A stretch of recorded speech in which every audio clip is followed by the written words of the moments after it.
Welcome to our 13th Quadcom hearing. As our year-ender, we shall resume our probe on the illegal drug trade and the extrajudicial killings that took place during the war on drugs of the past administration. These two topics are inseparable, as we have seen that the extrajudicial killings were perpetrated, tolerated, and even encouraged during the implementation of the war on drugs. It was only recently that we have discovered the correlation between the two. It was as if the war on drugs cannot be implemented without killing thousands of people.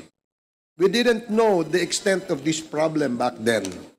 For the past 12 hearings, we have heard various testimonies of victims, their families, the police, the involved personalities who admitted their roles and participation, the cause-oriented groups, and those whose lives have changed forever due to an irreversible misstep they took that cost them their freedom. Naipalabas ng Quadcom ang mga tunay na pangyayari sa mga pinaslang na mga biktima sa pamamagitan ng mga salaysay ng mga nakasaksi, ng mga pamilya at ng mga otoridad. Ang mga records ay nailabas bilang patunay sa mga pangyayari. Mismong mga may kinalaman sa mga pagpatay ang umamin sa kanilang mga ginawa, gaya nila Colonel Santi Mendoza, PO2 Nelson Mariano, at sa pagpaslang kay General Wesley Barayuga sa utos di umano ni Colonel Ruina Garma at Colonel Edilberto Leonardo.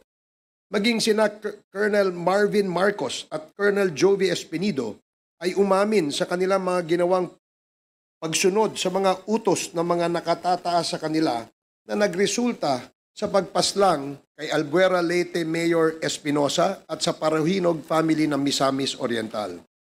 Mismong si Kerwin Espinosa naman ang nagdawit kay PNP Chief, now Senator Bato de la Rosa, na may kinalaman di umano sa pagkamatay ng kanyang ama at sa pagbibintang kay former Senator Laila de Lima na nagresulta sa pagkakakulong nito ng 7 taon na walang basihan.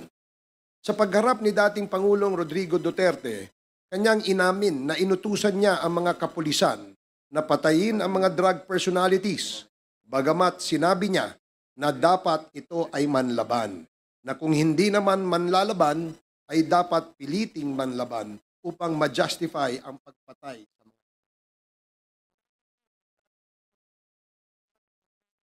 Garma na siya ay inutusang mag-organisa ng mga operatiba upang ipatupad ang war on drugs